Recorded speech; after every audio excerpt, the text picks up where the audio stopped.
এই জাকাত দিব, এখন কোথায় জাকাত দিব?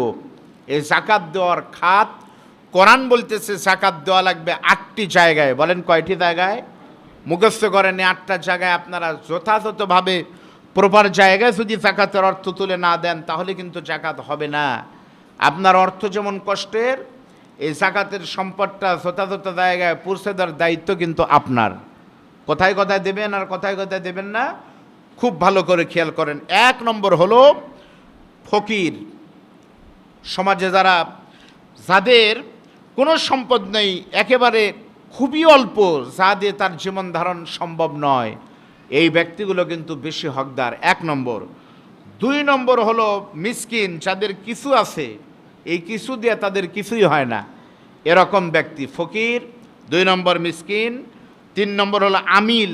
কোরআনের ভাষায় আমিল শব্দের অর্থ হলো আপনার জাকাত সংগ্রহকারী। জাকাত এই লেনদেন জাকাত বোর্ডে, ধর্ম মন্ত্রণালয়ের সাথে ওই সেক্টরে যারা দায়িত্ব থাকবে, ইসলামিক ফাউন্ডেশনের জাকাত যারা উত্তোলন করার দায়িত্ব থাকবে, তাদেরকে জাকাত দেওয়া যাবে। কেন? তারা তো ধনী, তারা তো সরকারি চাকরি করে, কিন্তু কেন দিবেন?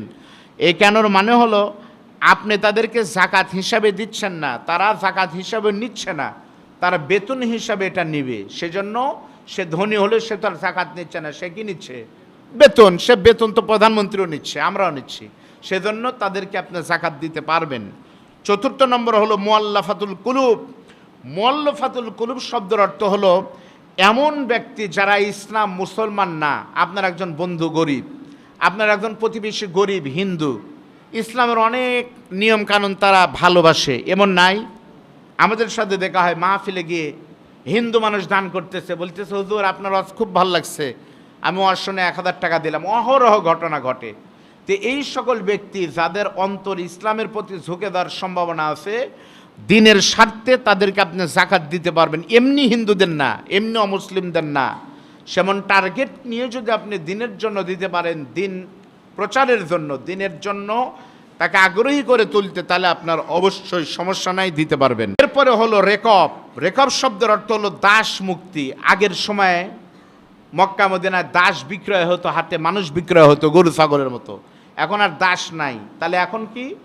ইসলাম বলেছে, ওলামায়ে কেরাম বলেছে, এখন এই হকদারটা হবে অনেকে আপনার জেলখানায় বন্দি, মামলা চালানোর কেউ নাই, অথচ তারা জুলুমের শিকার, তার মামলা দেখার কেউ নাই, যুগে যুগে আছে।